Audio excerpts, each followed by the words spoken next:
And the winner is Platoon.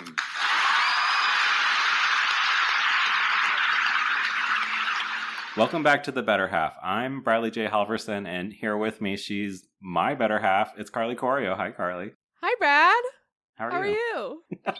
Oh, I think you won. I'm pretty good. I'm a little bit stuffy this week. I have a little bit of a sickness, but it just makes my thank you. It just makes my voice a little sexier. Oh, yeah, like when Phoebe gets sick. Exactly. Thank you, my babies. Carly, well, despite your sickness, are you ready to what? Wait. Thank you, Brad. How are you? I'm good. You know, life is good. I'm just ready to serve again. I'm ready to enlist for another movie, Carly. What about you? The puns for these. Yeah, I'm ready too. I'm ready to serve. And I'm ready to serve. Absolutely. Yeah, you can't see, but we're both saluting. You know, my dad, who is a retired Army vet, always wanted me to join the military, and this is about as close as I think I'm gonna get to it, is watching this movie. Yeah, totally. And you are a proud USAA member. That is my bank. Do not hack me, hackers. Okay, don't go looking for it. But yeah, so today we're here to talk about the movie Platoon, directed by Oliver Stone, released in 1986. Platoon won Best Picture at the 59th Academy Awards, which took place, Carly, on March 30th, 1987. Does that Bradley, mean anything to you? This is why I love you, because I was ready to roast you if you didn't make that point. Because I knew you would touch, but you always come up with the facts about the award ceremony. And when I saw it was on March 30th, which for our listeners who aren't familiar, it's my birthday. Yep. Yeah, when I saw it, I was like, if Bradley doesn't bring that up, the amount of words I'll have for him on the air. So yeah, thank you very much. It is my birthday. I was negative something at that point, but and actually, there's a good amount of award ceremonies that are on my birthday. Peek behind the curtain for our listeners, but when we created an entire spreadsheet of everything, we did put the dates that each Academy Awards took place, and I did think it was slightly interesting. I won't say like very interesting, but slightly interesting in the time of the year that these ceremonies would take place. Like when it first began, this would be happening like in November, and at some point it starts to really hit in this like February, March, and April sort of time frame, and pretty much stays there. So yeah, this may not be the last March 30th ceremony that we have. So stay tuned. But we'll always let you know, that's for sure. Yeah, none of them are on my birthday in May, I will say. So. We could not make that about Brad, unfortunately. No, and my birthday is always like someone's graduation or someone's Mother's Day. Someone's Mother's Day. Yeah. Bradley's birthday is never all about him, and that really gets to him. That really bothers me. Someone's graduation or someone's Mother's Day. Like these big things for other people, and that really depresses you. What I do love is to be able to watch a war movie that is so optimistic and glass half full and full of compassion and really just is heartfelt. I'm lying, of course. This movie was none of those things. No. It was visceral, a gut punch, uncomfortable, intense, terrifying even. Those are all good words. Yeah, thank you. Yeah. I majored in words, so. Wow. But Carly, I would love to hear your short synopsis of Platoon before we get in. What do you got? Yeah, so here's a synopsis. Chris Taylor, a recruit in Vietnam, finds himself caught in a battle of wills between two sergeants, one good and the other evil. A shrewd examination of the brutality of war and the duality of man in conflict. Ooh. Yeah, those are a lot of good words, too. Did you major in words, too? That was good. Yeah. I majored in finding words on the internet. Absolutely. And before we get into this recap, I do want to point out to our listeners that for this particular movie, this is the first one that Carly and I did not watch together. We watched this one separately. And furthermore, we haven't even really shared any information with each other about how we felt about the movie. I think that's like a huge thing, and I think it's going to make a difference in how we review the movie, for sure. Yeah, and I did get a little peek at your rating already, so I have a little bit of an idea of what you thought of this movie, but I'm holding all my cards close to my chest. Is that it? Is that the thing? Yes, okay. That is the analogy. Yeah, so, but you might pick up a little bit on my vibes towards the movie. But I also want to say, like, this movie has a stacked cast, and there are a lot of familiar faces. I'm going to do my best to sort of highlight the important ones. So, Carly mentioned in her synopsis about Chris Taylor. This is played by Charlie Sheen. I may end up just calling him Charlie Sheen in the rest of the recap, but there are a ton of other characters here. It was a little confusing to keep track of them over the course of the movie, but let's get right into it, because really, I mean, we see Charlie Sheen kind of right away. He's arriving in Vietnam. We get a nice sweeping soundtrack, emotional music behind him. He's heading off the plane on the tarmac and looking around him, and it's like complete chaos. It's like there's bodies on stretchers, men running around, and it's sort of like, I wouldn't say like Charlie Sheen had like a smile on his face, but he sort of like immediately is like, oh. Oh, I'm here. I've made a huge mistake. This is real. Yeah. So the year is 1967. So we're in the height of Vietnam War, and Charlie is a part of the Bravo Company, the 25th Infantry Division. Don't ask me what any of that means. I'm sure my dad could easily explain that, but it sounds fancy, so I wanted to throw that out there. We kind of cut to the platoon in the jungle, and what I thought was interesting is that sweeping soundtrack music is immediately gone, and instead we're kind of treated to this like montage full of just like natural sounds and noises, a lot of like jungle noises. We see on screen some titles that say like they're near like the border of Cambodia. So they're in kind of like North Vietnam. This is like hostile enemy territory. And this platoon is kind of trudging along, dealing with the elements, having to sort of cut down trees and brushes. Is that a thing? I think just brush. They cut down a brush. No, I think it's like moose. Like there's, you can say a lot of them is just singular. Yeah, they cut down brush, and I don't know, you're the word guy though, so that's up to you. And we're not really being introduced to anybody. We're not really hearing anybody talk. It's just them sort of hiking through this like really tough terrain, and they are dirty. It's hot. It looks sweaty. It looks miserable. Awful. Bugs. Yes. Bugs. Several... Bugs were like a main character in this movie because they're always slapping at them. Yeah, I really did not need those close-up shots of like Charlie Sheen's neck just like covered in ants, or like the huge like bug bites he would have on his face like later in the movie. I'm like, oh god. And can I ask you a question though at this point in the movie? So did you think Charlie Sheen was hot?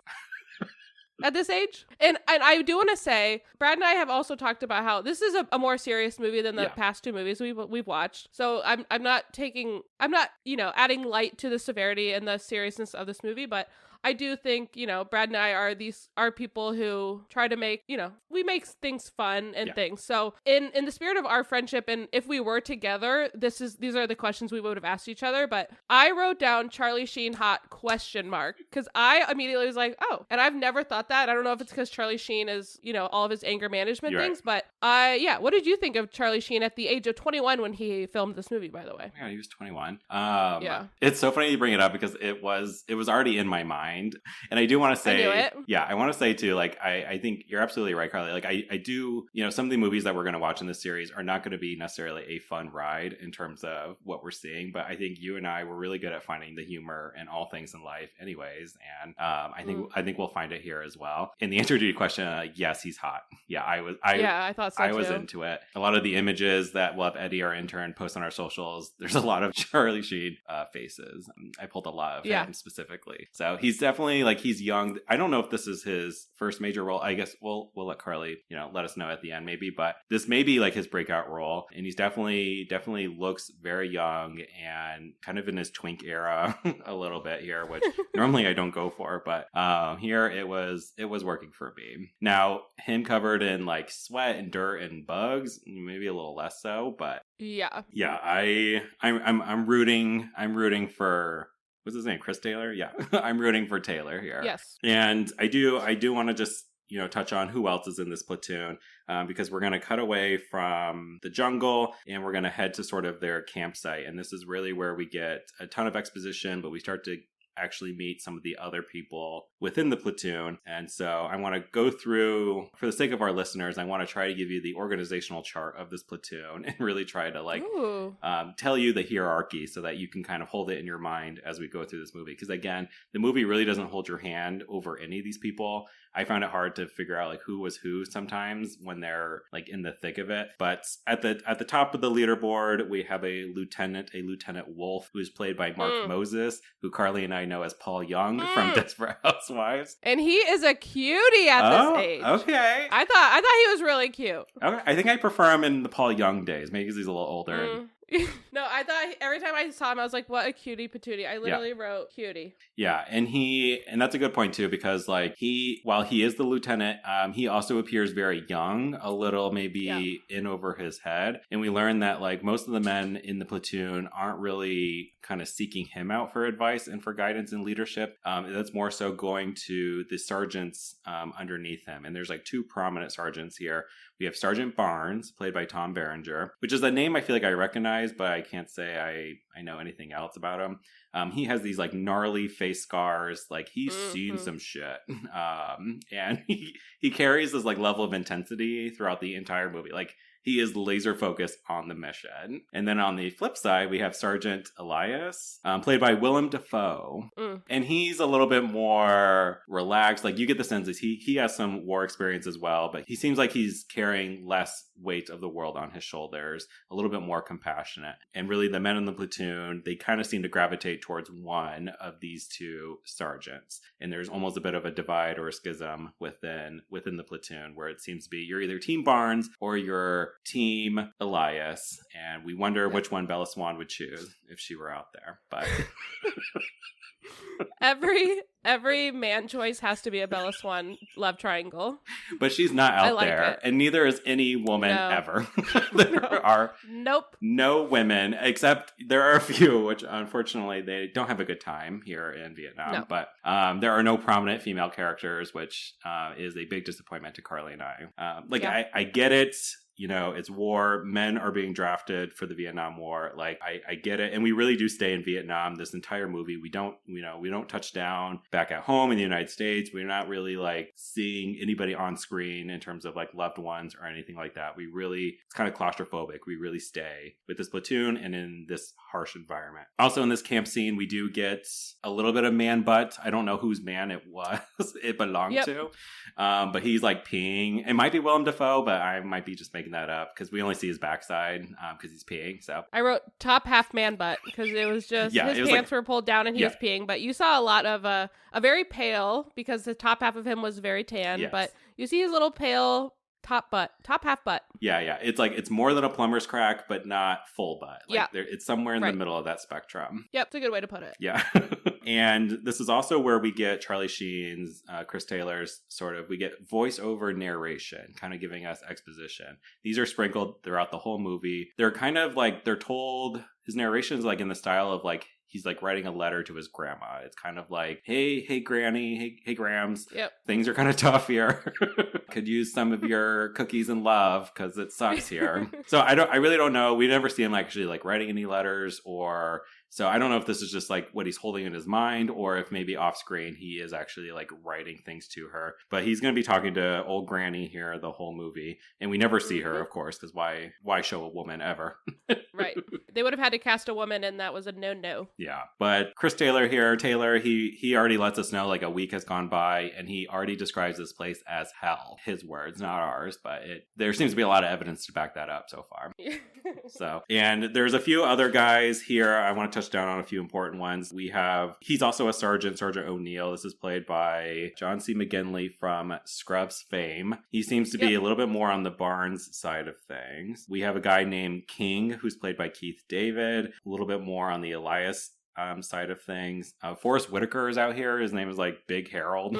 I'm not sure what side he's on. I think it's more on the Willem Dafoe side. And then I was surprised to see both Tony Todd out there, who I know from the Final Destination movies primarily. R.I.P. to Tony Todd. But and then I was surprised at the end of this movie to find out that Johnny Depp was here the whole time. And I do not know which one was Johnny Depp, where he was, anything about him. No, I saw his name come up in like the beginning movie credits. I was like, Johnny Depp? And I was like, oh, I can't wait to see him. And then the whole movie goes by and I see the end credits roll and I'm like, wait, where was Johnny Depp? Right. So then I Googled and looked back and I was like, oh, okay, he was Lerner, was his name in the movie. But I was like, oh, okay. And I totally missed him because I don't think he looks anything like the Johnny Depp we know, mostly because he doesn't look like a pirate in this movie, and that's just what I associate with Johnny Depp at this point. You're so right. Like, I don't know if he's already, because this is, the 80s, he might have already done A Nightmare on Elm Street, which I kind of know him to be one of his, like, earliest roles,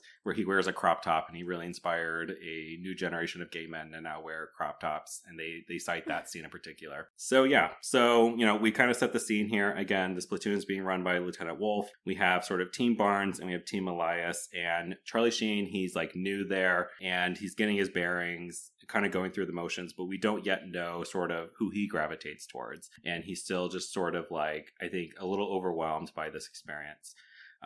He does also meet a guy named Gardner. He's affectionately known as like fat ass and lard ass by his teammates. And he's like maybe Charlie Sheen's like first like friend out there. And he's like, hey, I have this girlfriend or wife back home, shows her like a wallet sized photo of his girl back home. And I only bring this up because I just think it's so funny. It's like our third movie in a row where like there is some sort of, there's nothing inherently funny about this particular photo of this woman, but I just think it's interesting that like women have zero screen time and yet they're always constantly, we're being shown photographs and pictures of women as plot devices for the men. You're so right. I didn't even think of that. I do remember the picture, but you're so right. And I think, again, you go back to, it's much easier to just have a picture of a woman in a movie than to actually go through the process of casting a woman. And paying one to speak. Yeah. Yeah, paying. Yes. So you're so right. And it's interesting because like we see two photos of one woman, I think, but like there's like a nice clean headshot sort of portrait style. And then he like flips it over and then there's this like sexy photo of like a woman in lingerie. And it looked like a completely different woman. We'll post screenshots of both up on our socials and you can let us know. But we are going to head to kind of our first nighttime patrol. And Charlie Sheen, Chris Taylor, he's going to be out there. A few different guys are going to be out there under both Sergeant Barnes and Elias are going to be out there as well. Kind of keeping patrol. And so it's like late at night. Taylor, he wakes up for his shift for like lookout duty. Does that. There's no issue. He does then wake up Junior, another guy in the platoon, for him to start his watch. And he, Junior, quickly, while on guard duty, he falls right back to sleep. And sometime later, Charlie Sheen wakes back up and we get a nice like vantage view of him seeing a bunch of trees. And then we start to slowly see like some branches moving away from the tree in this like really creepy shot. And we're like, uh-oh, the enemy is here. And basically a firefight like breaks out, like gunfire. Yep. Chris Taylor here, he does get clipped a little bit. And he's very dramatic about it. He's literally like writhing on the ground being like, this is it. It's the end for me. He's like the opposite of the girl who breaks her leg and Bring It On, where she's like, don't worry about me, guys. He's like, this is the end. What's death like? I had a good life. It really scratched him. Yeah. It was but a flesh wound, actually. Yeah. And they were like, yeah, this is just a flesh wound. And there's like actual like dead people, Taylor. And like just over here. And unfortunately, one of those is Gardner, our beloved plus-size man that they hated. Yeah. And he's dead immediately. So hopefully you didn't get too attached to his character, but he dies. There's some, everyone kind of points the finger at Taylor saying, you fell asleep, you dropped the ball. And he's pretty quick to say like, no, this was on Junior. Junior fell asleep, but nobody's really like primed to really hear him. And that kind of squashes it there. There's not really much drama. We then kind of cut back to their sort of campsite where they're kind of staying for the time being. And this is really where we see the... So at this point, when they go back to the campsite... Yeah. There was something that was on screen that I was like, oh. And I don't know if you caught it, but you see it, I feel like now in different capacities, but there's like the big post and there's like arrows pointing in different directions, like, X many miles to this place and this place and this place. But the one, they had one at their campsite, and the one American place that I saw, did you see this? I don't think so. No, there was like all these different countries, and then it said Kansas. Really? It was like the only state on this big tall thing that said Kansas 9,896 kilometers, and I was like, oh my gosh, like that is just an homage to me and Brad, I think. I love that, and we're also gonna get an Ohio reference here very Yes! shortly. So Brad, that's so hot that you saw that, because I of course was like, oh, made me like him even more. But yes, keep going. So they are back at camp. Yeah, and Charlie Sheen, Chris Taylor, he has recovered from his dire flesh wound. He's back on his feet, and we learn from him that he volunteered for this, that he dropped out of college and volunteered to come out here. And during the course of the film, my mind just kept coming back to that fact of like, he volunteered for this, and the guys who hear this around him are also kind of in a state of like disbelief about it. And at some point in one of his narrations too, he kind of talks about sort of like, we're sort of like the bottom of the barrel people, the poor people, the ones out here fighting for our country, and nobody knows who we are really. And to kind of learn that he dropped out of college, which already kind of is a clue that like Chris Taylor is not poor. He's not from a low income sort of class. He literally dropped out of college to volunteer. And while the movie doesn't really spell this out, but I really kind of took it to mean that like, I think he kind of carried this like romanticized version of what war looked like, and thought like, I'm going to go do something honorable and add more meaning to my life, and I'm going to volunteer for this like brave heroic event, only to come here and realize true reality is like he kind of volunteered for a death sentence to be in this sort of like meaningless war, and that it was not, I think, what he had in his mind. And he really probably should have just stayed in trigonometry, finished college though. And he said himself when he was talking to, I think it might have been King at this point, when he was talking about how he volunteered, he was like, I realized it was only the poor people that were coming out here. And he's like, why should it only be the poor people out here fighting and doing this? And definitely shows he has some privilege in life. But yeah, I think he signed up with good intentions and then got here and was quickly, and you see at the beginning of the movie, he's very out of shape. Yeah. Like he is very, like he doesn't like any of it. Yeah. The bugs, the walking, any of it. So like you said, I think that's a good point. He was shocked by what the reality was. Yeah. And so King kind of brings him over for a little bit of nighttime fun, a little bit of smokers club on Team Elias, where they head into this like tent, and all these guys are just in there smoking weed and like having a good time. And White Rabbit by Jefferson Airplane is playing, which like is an iconic song that every time you hear it, you just know some trippy ass shit is going down, usually drug related. And this is like where the fun people are. And Elias is like over there in his like little hammock. He gives like this like little like wave. He's like smiling. Willem Dafoe is like high out of his mind. And he's like, hey, Charlie Sheen. Gets over, and he does have this like, it's really like close-up shot of his face where he just kind of looks so high. And he has this like line about like feeling good is good enough. And I do think that is like his mantra for both him and his side of the platoon, of just like, they're gonna smoke and do this even though they're in wartime and even though they're not in active conflict right now, but because feeling good is just good enough in a place like this. And and that leads to this very, very hot homoerotic scene where Willem Dafoe lifts up his like long barrel gun towards Charlie Sheen's face and says, put your mouth on this. And I was glued. I was riveted to my television screen. I can't stress enough how little I realized this whole scene. I mean, I of course watched it, but I didn't take any notes on it. It didn't stick out as a big part of the movie. So it's funny what a big impact this scene had on you. Yeah, because I'm looking for any sort of sense of homoeroticism or actual gay things. This is a movie entirely of men, right? So it's like, give me something to work with. And Platoon delivered, at least in this one and only scene. And he says, put your mouth on this. And so Charlie Sheen puts his mouth on the end of the gun while Willem Dafoe from the other end blows smoke through the barrel. Okay, I do remember this. And Charlie Sheen like inhales it. And I'm like, what am I watching right now? This is the hottest thing I've ever seen. That is so funny. I did not get any sexual arousal from this scene. Wow, Carly's clearly Team Barnes on this one. No, that is so funny though, because I was like, oh, that's an interesting way to like smoke. Mm-hmm. But Very interesting. That's a really good point. And I also want to call out, they had so much Budweiser and marijuana. Sponsor. Honestly, this whole movie I think was sponsored by Budweiser, but they had so like at one point the guy's carrying a huge pack of Budweiser. Like a 8x6 crate of them.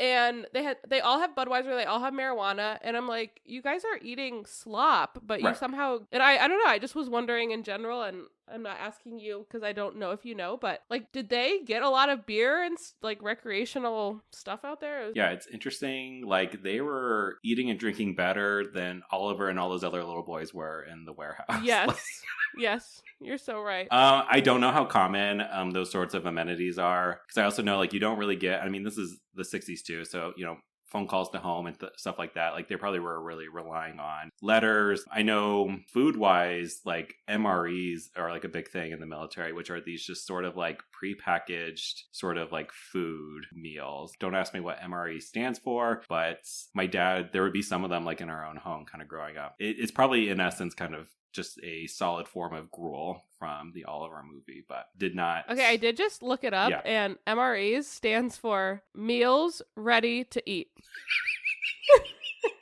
That's amazing. Meals Ready to Eat. Yeah, How I guess silly I would of have me. been. I know. I don't know how you didn't pick that up, but a very straightforward acronym. So if my dad somehow listens to this particular episode and just hears how I'm fumbling the ball so hard, I don't know much about military culture, even though I probably should, but whatever, you know. So yeah, so then we cut over to Barnes's camp and what's going on over in their tent, and they're just kind of like playing cards, or they're in their beds or whatever. And Lieutenant Wolf, Mark Moses, he kind of like saunters in an Ohio wrestling t-shirt. Yep. I'm assuming it's Ohio State, Carly. I don't think it said. Maybe it did. Yeah. I mean, it was definitely Ohio State. The only reason I know is because it was red. Like, it had to have been Ohio State. But I don't know. I mean, it could just, I know, it could just be like state of Ohio. I don't know. Maybe it was like a high school thing, but I just assumed it was Ohio State. But in general, it's that Ohio wrestling team. Yeah. So yeah, it was pretty hot. He walks in with the energy of like Amy Poehler's character in Mean Girls. He's like, "Hey everyone, like I'm a cool boss. Like God love you." He's like, "Hey, fellow peers of mine, like, we're all the same." And Barnes just kind of grunts and whatever he does. It does kind of highlight, like, Wolf, I think, tries hard to sort of connect with Barnes in particular. You could make the argument that he's on sort of Barnes' side in this movie. But certainly, I think he relinquishes control to Barnes a lot in this movie, or looks to him for guidance in particular more than Elias. And I think that's kind of represented by the fact that he's over here in this tent and not over smoking over in the other tent. Yeah, I did like this scene because it did show the dichotomy between the two camps, and again, it established for us without having a nice thing laid out by you that people are on different sides.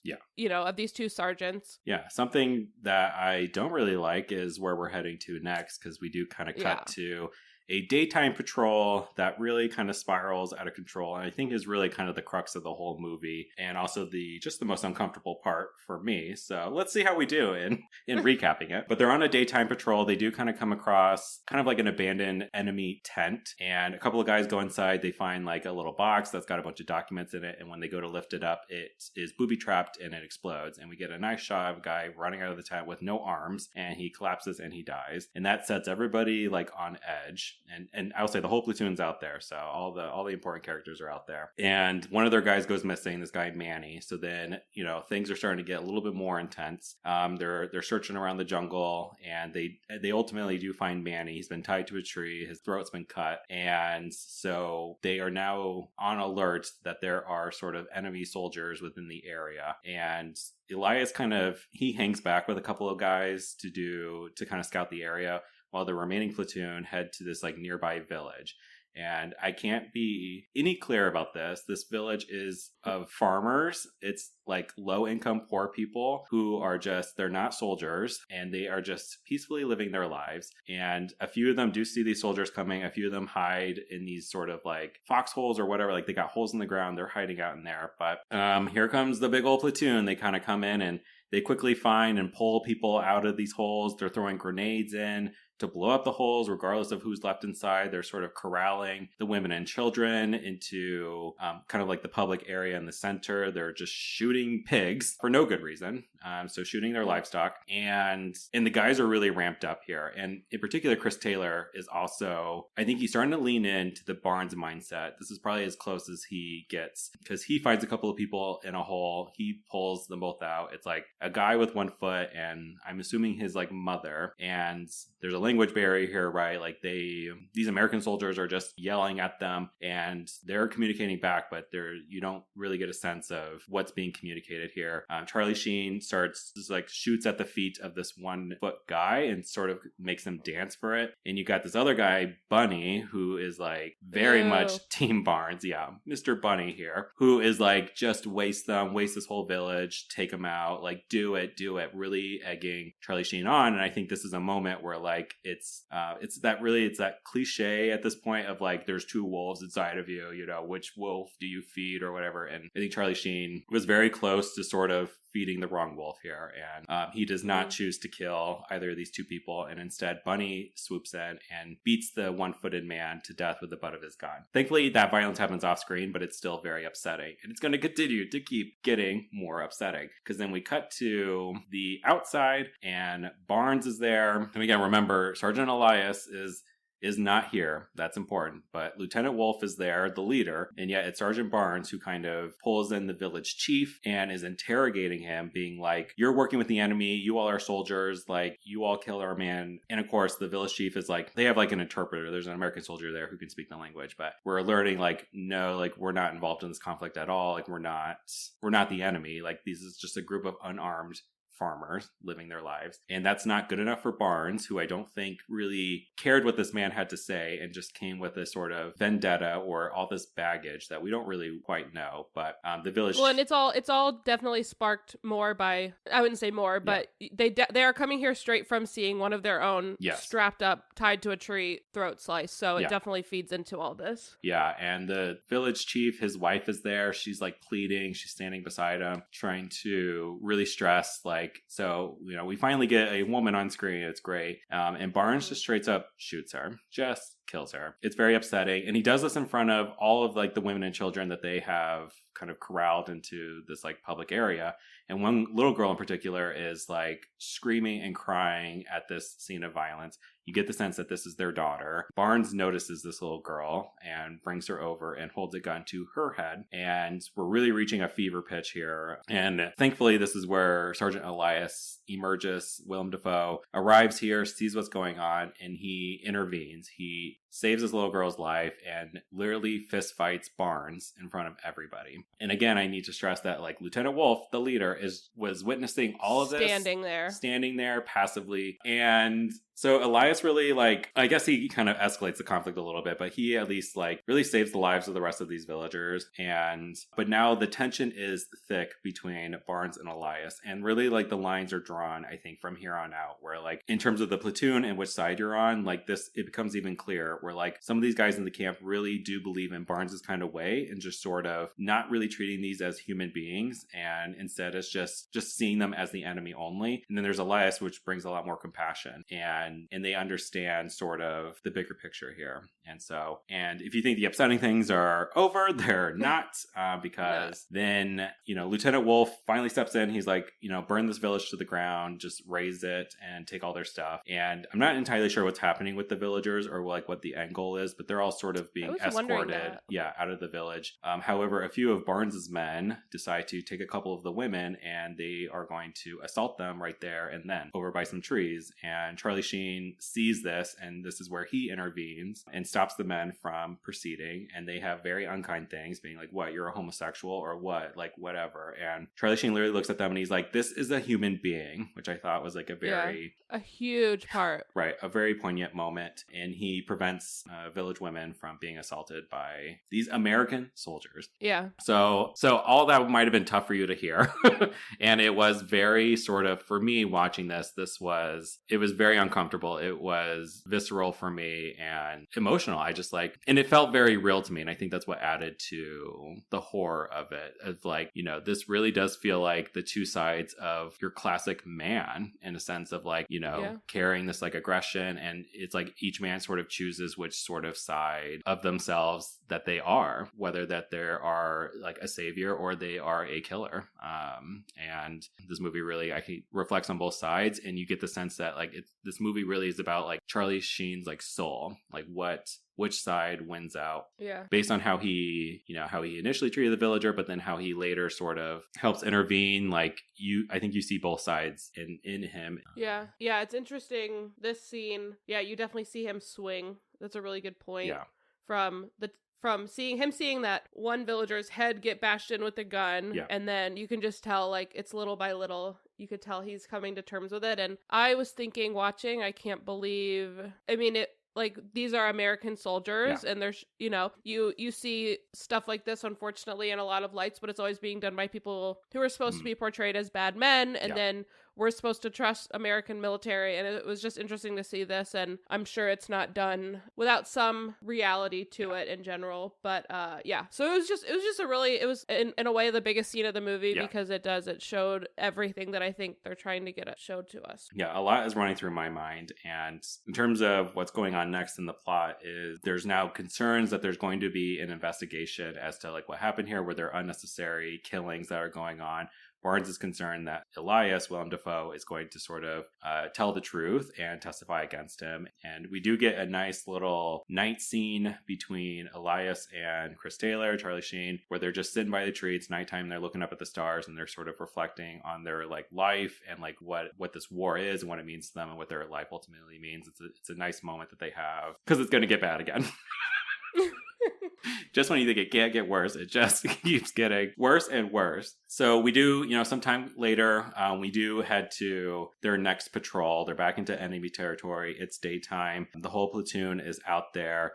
However, they are quickly overwhelmed by enemy soldiers. It's a huge firefight. A lot of men get gunned down here. I think we potentially lose Johnny Depp here. I think we lose Tony Todd here. And I know Forrest Whitaker, he like trips over a wire and I believe his legs get blown off, but we don't see it, thankfully. Mm-hmm. He is not killed in this endeavor, at least not that we see anyways. But so it is chaos. And it's clear that this platoon is being overwhelmed by the enemy. Elias takes Taylor and a couple of others to go flank some soldiers, leaving the main platoon sort of to handle the main conflict. Lieutenant Wolf orders some airstrikes, but he's not really clear on exactly where those strikes should land. And so a lot of them do end up just hitting the area in a broad way and killing like their own soldiers, their own platoon members.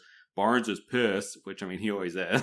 Always. Yeah. So he's like, what are you doing, Wolf? Like, you're hitting our own men. We need to head back. We need to retreat. And they were like, what about Elias? What about the others? And Barnes is like, I'll take care of them in a very just obvious kind of menacing kind of way. Right. And we cut back to Sergeant Elias. I believe their plan is to sort of like flank, you know, this small group of soldiers. So Elias tells, you know, Taylor and the others to kind of stay here. Elias is going to head off on his own to, I think, flank them from the other side. And Barnes shows up to Taylor and them. He's like, we're retreating. Get out of here.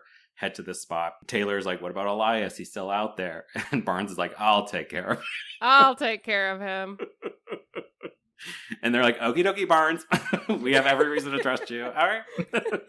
So Taylor and them do retreat, although Taylor does, and they're calling in for like a helicopter extraction. Helicopters are on their way. Taylor kind of initially gets there, but sees that Elias and Barnes aren't back yet, and the helicopters are coming, so he heads back out into the jungle. Meanwhile, we cut to Elias, and he stumbles across Barnes, and it's sort of like they're on opposite sides. It's very clear. Elias initially, like, Willem Dafoe is like smiling upon seeing Barnes, and then the smile fades, and we get like close-up shots of Barnes's eyes, and Willem Dafoe is like, iconic eyes, you just know. Ooh. And then Barnes shoots Elias. And I really wrote in my notes, OMFG, Barnes shoots Elias, exclamation point. Yeah. Oh my God, I did the same thing.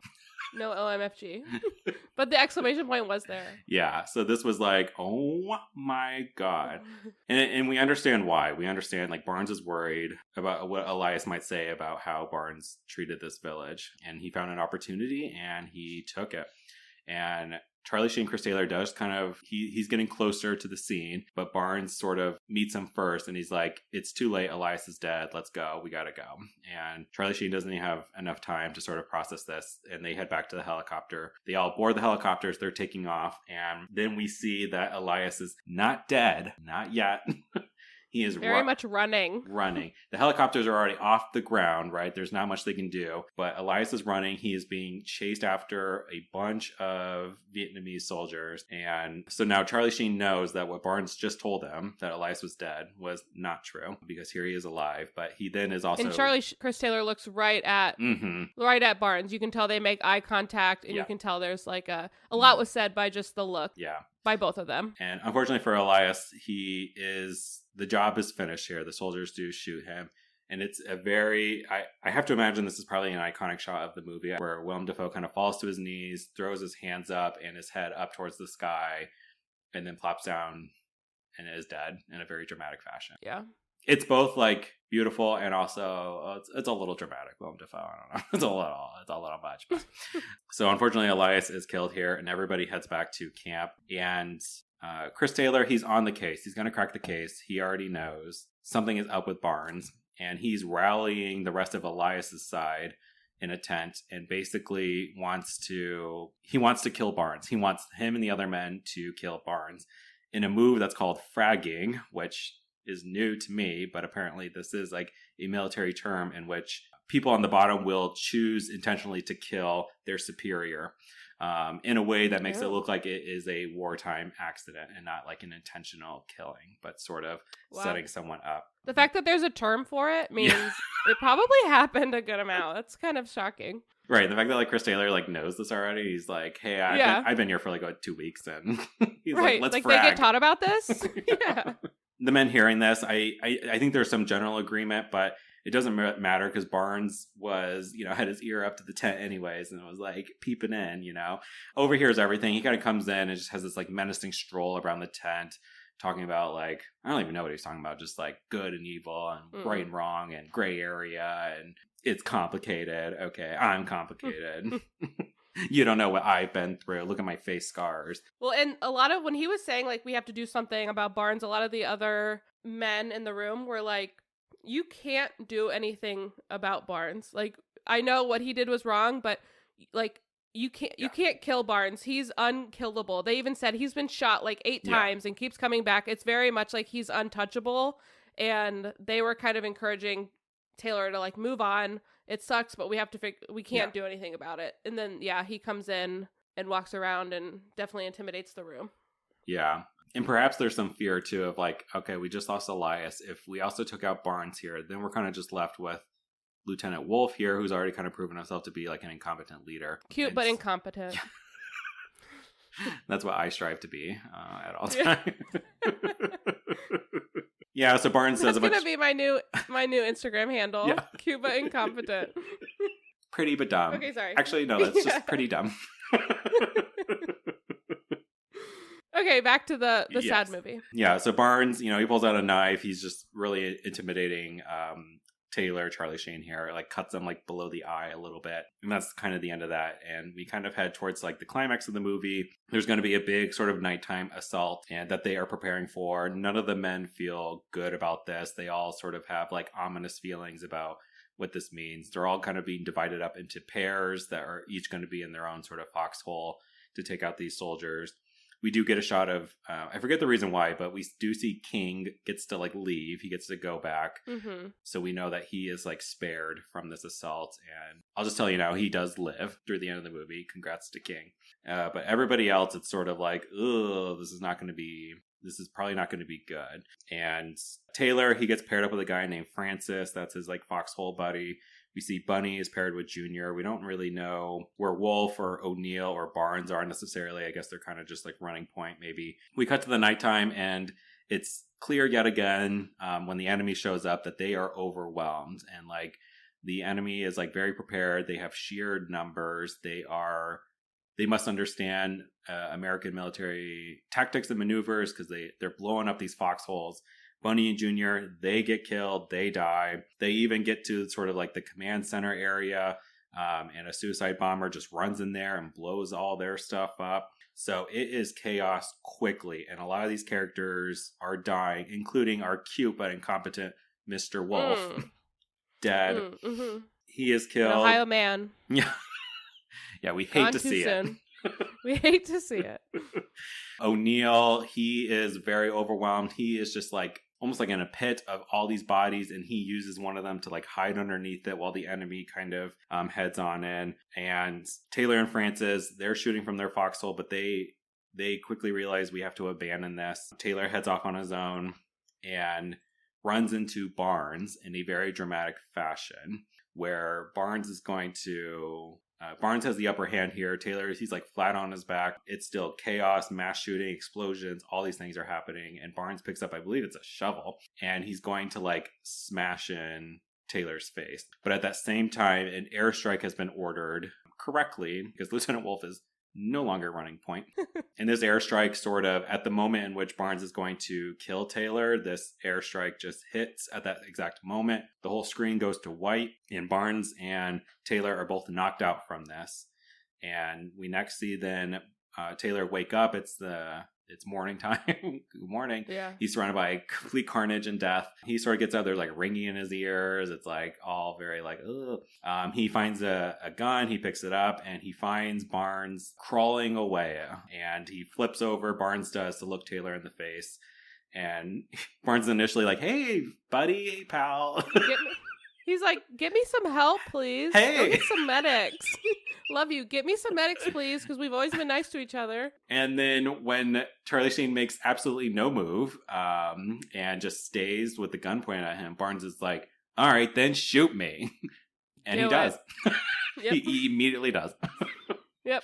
And so, yeah, Charlie Sheen kills Barnes here, shoots him. A successful fragging, I guess we would call it. You're right. Yeah.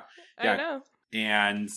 And then pretty much that's kind of like the climax, and everything else is the denouement of the movie. We learn, who kind of survives. Francis did end up surviving, and he like stabs his own leg even to sort of get out of there. So to injure himself, because I guess it's like a policy. If you're like injured twice or something like that, like you will be sent home basically. And him and Taylor both qualify for this. And so Taylor is going to get out of there. O'Neill, John C. McGinley, like he did survive. His tactic worked in a cowardly kind of way, which he's not admitting to anybody. And they were like, hey, great, you lived. You're now the new platoon leader. And he couldn't have a more shocked, scared look on his face when he's told that. He's gooped and gagged. Yeah.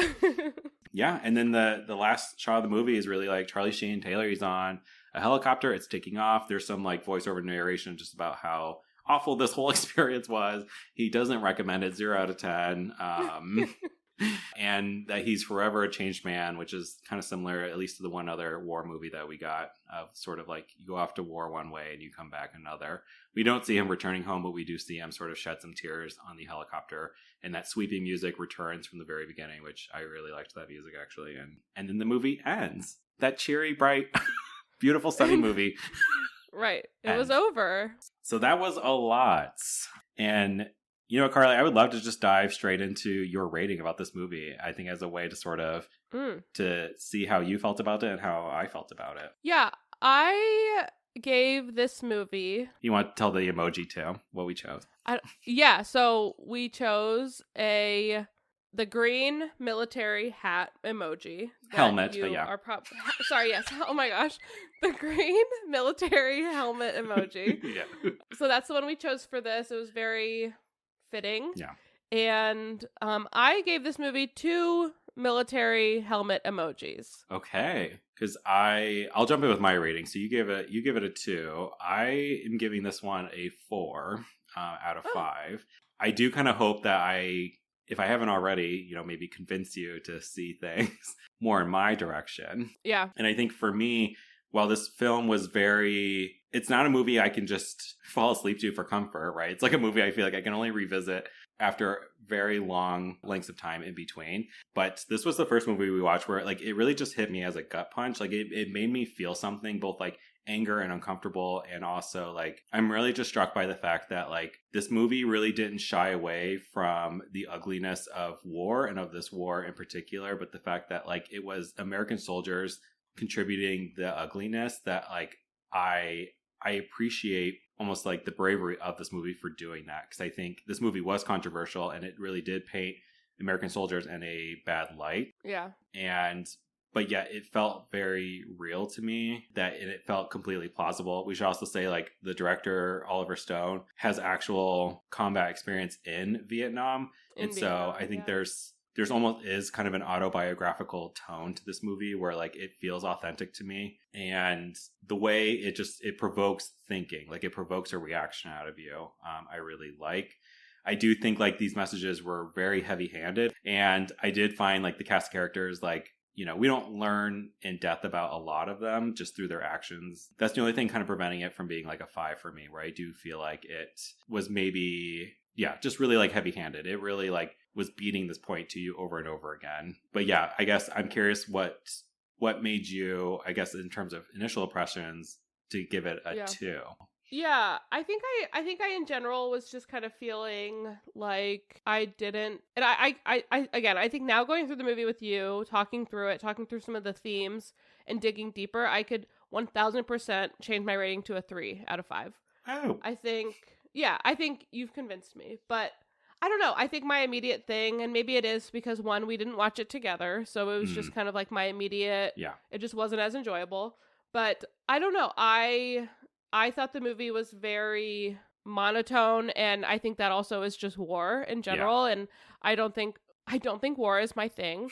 So I think in general, I was just kind of like, that movie had a lot of like probably 2 or 3 peaks where it was like, whoa. Yeah. But then a lot of it was just kind of like very monotone, very slow. Yeah. But then I could see the big climaxes of the movie were very big. So yeah, I definitely would like to change my rating to a 3 helmets out of 5. Yeah, I don't know. I enjoyed the movie. I will never watch it again. But I did enjoy the movie. I enjoyed the thought of Oliver Stone telling the story of his experience in Vietnam through this movie. I thought that was very artistic, very cool. Platoon is actually like the first of a trilogy of like Vietnam War movies that Oliver Stone did. Oh. They're not related to each other, only just in their subject matter. So it's not like Charlie Sheen is like, Platoon 2, 2 Platoon. Platoon. But the second movie is called Born on the 4th of July, which, again, very heavy-handed. That one has Tom Cruise in it, and that one does get nominated for Best Picture, but doesn't win. And Oliver Stone does win Best Director for that movie. And then the third movie is one called Heaven and Earth, but that was a big flopiana. Nobody cared about it. It was bad. That'll happen. So yeah, so he definitely, like, I think Oliver Stone definitely brings an experience. The directing was good. Yeah. And I'm glad I could convince you to give it another hat, if you will, another green hat. Yeah, another green hat. But yeah, because I think the nuances of sort of like, if this had played very straightforward in comparison to maybe our first war movie we've done, where it's just like, these are the bad guys, we're meant to root for the Americans, and that they succeed over the bad guys, I think Platoon just wouldn't have been, I don't think I would have liked it as much as I did. But the fact that like this wasn't just a clear cut, like they're good, we're good, and they're bad. It was sort of like, no, there's like ugliness in all of us. And when you're put in an environment, that ugliness can just come out in any of us. So I would also knock this movie for no women and just overall how women are treated in this movie. Because it's important to me. 100%. And I think you know me too, Yeah. to know that, like, even if somebody's like, oh, you should watch this show, I immediately, you've talked about with Severance, like, you should watch Severance. I'm like, but is there a strong female character? And I think that it just automatically loses a green hat for me. Yeah. But I also need to put my mindset in, like, that's not what this movie's Right. about. So, yeah. So I'm glad I gave it another helmet. I am. Yeah, I'm going to make a comparison here just because I have been rewatching The Handmaid's Tale and they're about to finish their final season at the time that we're recording this. And in a way, like, that show hits you like a gut punch. It's visceral, it's upsetting, it's uncomfortable. But like, women are really centered in it, in the narrative. And I almost feel like I just find myself, if I were to have to choose between sort of Platoon and this like masculine sort of story versus like something like Handmaid's Tale, I would much rather watch The Handmaid's Tale. And I'm sure you do too. You're so right. Yeah. So let's talk about who this movie is for. Because Who is this for? I don't think it's really necessarily for us. Yeah, what would you say, Brad? Is it for the gays? It is not for the gays. I'm just going to get out in front of it. While I love, put your mouth on this, that quote will be, Hot. It's an iconic quote. I hear it in a lot of different other movies that I watch on my own time, but I'm not cutting that out. No. So I really did enjoy that too, but I just can't see any gay man ever being like, oh my God, I loved Platoon. Like Platoon. Oh, Platoon. Yeah.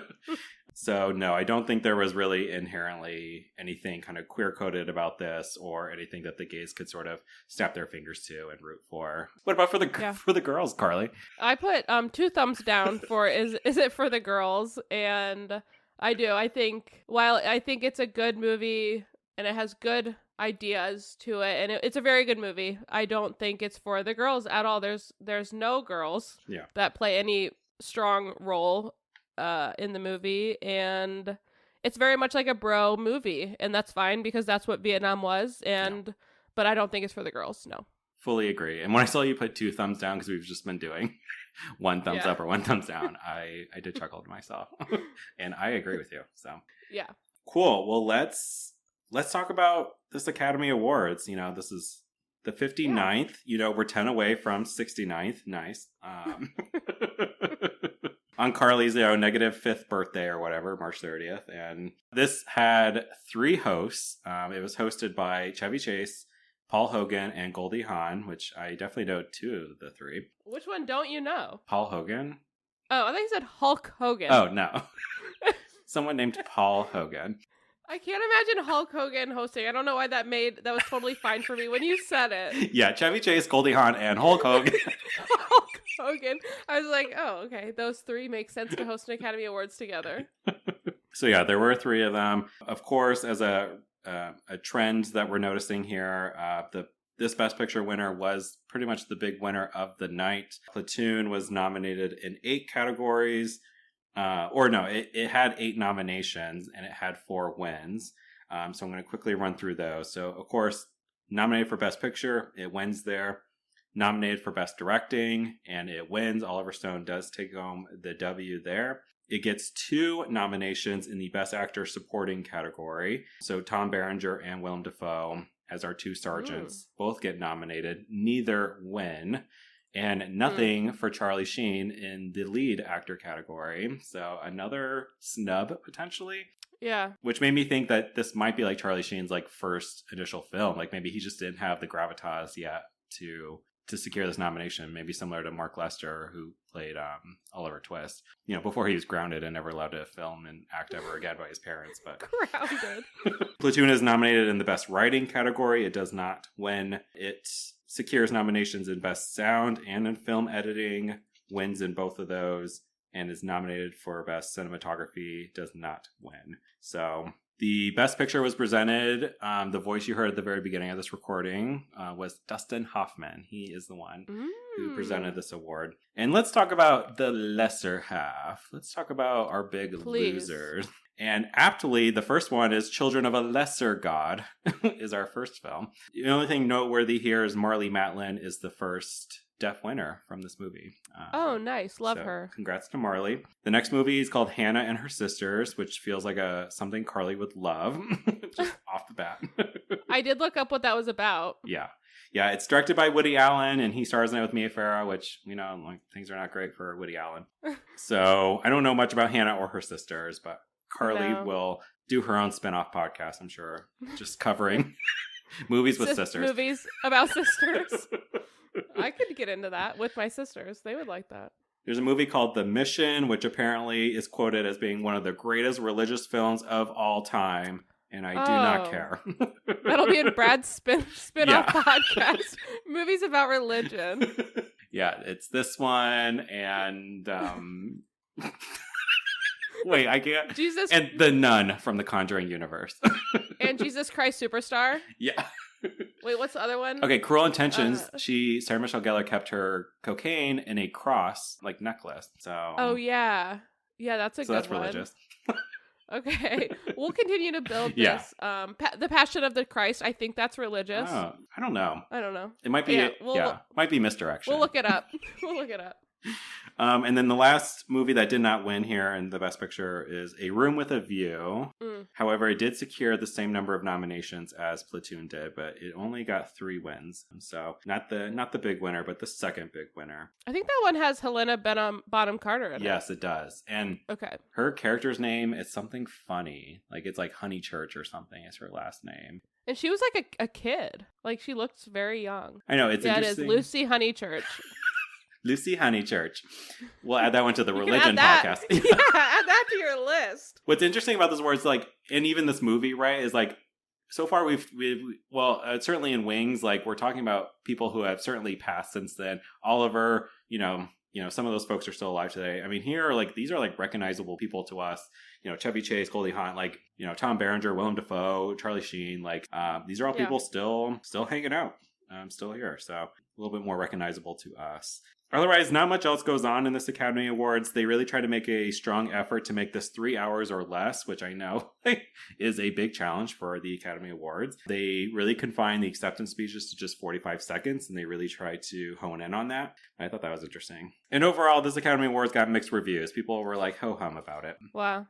And honestly, Oliver Stone as well, to kind of transition here, he's also received mixed reviews. So, you know, we've already established he has Vietnam War experience. A lot of his movies do deal with sort of like American political issues. I found a quote from Quentin Tarantino, who was like, Oliver wants to punch you in the face with this stuff, was what I wrote down. And it's true. It's like his, again, just sort of that heavy-handedness of his films. It's like, you can't walk away not knowing what the point he's trying to get across, because he just hits you in the face with it. Do you think that was in a negative connotation from Tarantino? it was positive. So I was going to say, because that's kind of his vibes too, in a way. There's more to the quote. I just took the part that I thought was like resonant. Because then, he goes on to say, like, you know, his directing, he's like one of the best right now. And Oliver Stone really is regarded as one of the great filmmakers. But he is somewhat of a controversial figure these days. He's had some sexual harassment allegations thrown towards him. He's very involved politically. Used to be like a strong liberal, not so much anymore. So I think, you know, it's never great when your Wikipedia page has a section called controversies. So controversy. If you care enough, you, the listener, can go look that up yourself. But that was Oliver Stone. And he's still alive today. Happy for him. Carly, and I would love to turn it over to you for our obituary section. I would love to know who struggled with addiction and who has died from this movie. Yeah. So I did look into some actors. I did leave out the causes of death now and moving forward. But there wasn't a ton, and it was interesting how less interested I am in reading about actors that I know. You know, I was like, oh, let's do all these digging on all the Oliver Twist characters, but these ones I'm like, Willem Dafoe, I know that he's the Green Goblin, and I don't care about anything else. Famously. Yeah. This whole thing, famously. The whole time I'm like, is this the Green Goblin origin story for Willem Dafoe? That's all I could think about, because famously, the Tobey Maguire Spider-Man movies are my favorite, and that's all I think about, which is... Oh, really? I was going to say, do we have to argue about that? Okay, cool. That's hot. Is that because of Kirsten Dunst? Kirsten Dunst is a big part of it. I think Spider-Man 1 and 2, I mean, I think I was just at such a young, impressionable age. Like, this is really the start of, like, comic book movies, at least for me. Because, like, we see the first X-Men movies come out around this time. And, like, I still have memories of being in the movie theater seeing this and just being like, wow, this was so fun. At the time, I liked James Franco a lot. Maybe not so much anymore. But And yeah, Willem Dafoe as the Green Goblin. You might laugh at it, but it was a standout performance for me. Like, it is what my mind goes to. Obviously, Willem Dafoe has been like in a plethora of other things now, but I think that was my first introduction to him. So we are in an alignment. Awesome. No, there's some actors based on, it's usually the first thing I see them in, or maybe just their most iconic role. But yeah, I'll always paint him as the Green Goblin, a bad guy, and he is just kind of has that face. So for him to be the nice guy in this movie was interesting and cool to watch, and I did root for him. So he can do both. Kind of like you were talking about. The first thing that I really saw as I was looking up is this movie. It showed a lot of unfavorable depictions of American soldiers. We talked about that, and the Department of Defense refused to support this. They got a lot of pushback about them even like wearing a lot of American military things, and they definitely gave some pushback. So I'm interested if they did make any changes because of that, or I'm sure they wanted to maintain the realness of all this. So I'm sure they didn't make too many changes, but that was a big thing. All the actors I did read, they all went through a 30-day military training before they made this movie. Yeah, so they all had to go out. I guess they really did. They slept outside for 30 full days. They went to like a camp. I'm sure they ate better than the MREs out there, but who knows? Maybe they really made it really realistic. And Dafoe, there's an interview with Dafoe that I saw, and it said that it built those relationships with the other actors that I'm sure military men and women definitely build in something like that. And then what else was it? Oh, he also said that it built an interesting relationship with them and their weapons. He's like, that's something that they stressed a lot to us. Not in the way that you liked the Put weapons your mouth in on this this. movie.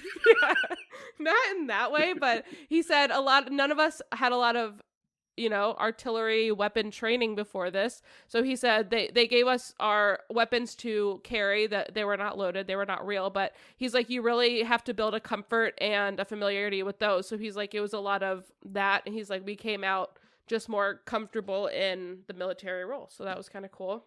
Yeah. So just kind of some things about the actors. One thing that I thought was interesting is they listed on the IMDb and Wikipedia page a lot of like who this role was offered to and, who this role almost went to, which I never know how realistic those things are. But one thing that they said is that John Cryer auditioned for the role of Bunny, which is Charlie interesting.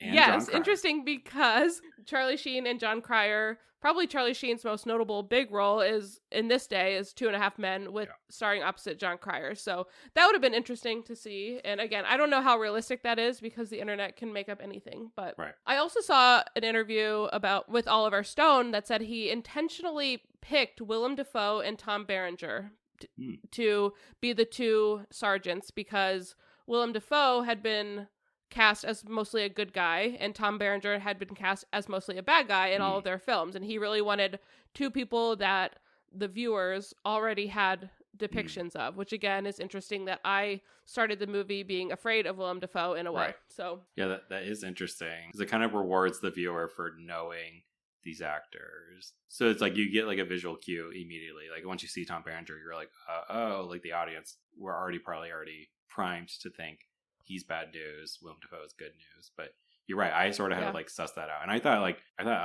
Tom Berenger I thought the tension was going to be between like him and Lieutenant Wolf. Like I thought they were going to, like that was going to be like the big tension of this movie. That fact that like Barnes was more qualified than Wolf, but yeah. Oh, it makes me wonder, like today, if someone was casting a movie like this and they needed a publicly depicted bad guy and a publicly depicted good guy, like who would they pick, and we don't have to go into this, but I did think about that when I was reading that. I was like, who would be the bad guy today? I think there's a lot of good guys, but like who would we as film people be like, oh, that's a bad guy? Well, the good guy is easy. It's Pedro Pascal. And then oh my god, that is who kind of has like been getting sort of a lot of iconic kind of villain roles, like bad guy roles. I feel like there are some. I know, blanking. Yeah. So comment below, what you think. Yes, on our socials, we'll have Eddie throw out a survey. Yeah, comment below who you think the bad guy would be. So the only other actor-y thing I had was just the Johnny Depp of it all. Mm. I, again, thought he would be a bigger part when I saw his name, and I just assumed he would be a big part because he's Johnny Depp, but he couldn't have had a smaller part in the movie. Yeah. And in an interview, though, he said that this was one of the proudest things he's done in his career, which is so shocking. And this interview was probably from like the early 2000s, so he's of course done a lot since then. Yeah. But he said it drove him in his career to do more, learn more, and take roles that mean something. So that was, you know, who would Johnny Depp be without Platoon? We'll never know. Right. Yeah, that's a good point. Yeah, a couple things too. When I first looked up Platoon, I saw someone said it has one of the best soundtracks they've ever heard. Agree. And throughout the movie, I was like, what is up with this soundtrack? I don't know. I just had the one song I did notice was the song that you said when they went into the underground. Yeah. And which is like where they were like smoking pot, and you said it was kind of like what was the song you said it was? White Rabbit. So that song I am very familiar because and you brought up Handmaid's Tale, so it was interesting. That song, do you know in Handmaid's Tale when they play that? I know it's in the first season, right? I feel like It is. I just heard it, yeah. Because you just rewatched the series, so I was like, Yeah. I wonder if Brad will pick out when it is, because I immediately was like, oh my god, this is when blah blah blah. No, go ahead, inform me. Yeah, this is the song they play when they first go to Jezebel's, and Fred Waterford is like walking June Offred through Jezebel's, and she's looking around and seeing just all of like the different stuff going on at Jezebel's. And so when you said that, you're like, it's very commonly depicted. I was like, oh my god. So that song was really the only one that really stood out to me. Yeah. But a lot of people are like, love the soundtrack of this movie. So I did go in and look at the different songs in the movie. And so it's something, if I were to ever rewatch this again in another life, I would want to really pay more attention to the soundtrack. Yeah. And then a lot of people were like, oh my god, I've never cried so much in a movie. So I know, I mean, and that's something I want to watch in this watch through of all these movies, is when I cry and how often I cry and what movies drive me to tears. And this one did not, but I definitely was like stunned at a few points. Yeah, I will also say I certainly felt emotions, but I did not get emotional myself either. So yeah, I will be curious myself, sort of what would make me tear up. I don't know if I'll full on cry at any moment. Yeah, because you're a man. Yeah. Yeah, I eat MREs, meals ready to eat. Meals ready to eat. Yeah, I mean, I'm sure I'll cry at some points, but I'm interested. We'll track that along with man butts and strong female characters. Yeah. Well, anything else, Carly? No, I think that was really it. Yeah, let's talk about where we rank this in our tier structure. For me, I feel so confident. It was so simple for me, but this was my favorite of the three movies. And my gut instincts, I want to put this in the A or B tier. Like I want to put it up high just because it's a movie that made me think. I still kind of think about it, and I just enjoy when a movie can do that for me. And so, yeah, I want to reward it by putting it certainly higher above Oliver, where I was a little like, But. Yeah. No, I can definitely see, and even when I had two helmets, I was like, I do think this is the best film we've watched yet. Yeah. So I could see it definitely being A or B. My first thought would be B, but I could see it being A as well. But I do think B is a good spot for it. I agree. I think out of caution too, just not knowing where other things will land up, I feel good with that. I'd put it in the B. So yeah. Amazing. Love that. And so, yeah, before we reveal what episode 4, what our next movie is, again, we would love if you left us a rating and a review of your own, help others find the podcast. We appreciate it. And yeah, I think it's time that we reveal. So drum roll. We're doing Around the World in 80 Days. 80 days. So let's see if it will take us 80 days to go over this movie. And I think this will be good. It's supposedly a comedy, they say. So I think coming off of Platoon, we need something to laugh about. We need some comedy. And this is the first time in our journey we've gone back in time in terms of what movie we're seeing. So we're in the 80s. Now we're going back to the 50s. Yep, let's do it. We haven't yet touched this decade. So I'm excited to see what that movie has in store for us. It's definitely a title I've heard before, but I can't say I haven't watched it and don't know a lot about it. So I'm excited to dig into it Yeah. All right, Carly, I gotta go. We gotta end this. So Thank you, Bradley. Thank you. And thanks everyone for listening. Yes. And I love you. Yeah, love you too. Bye. Bye.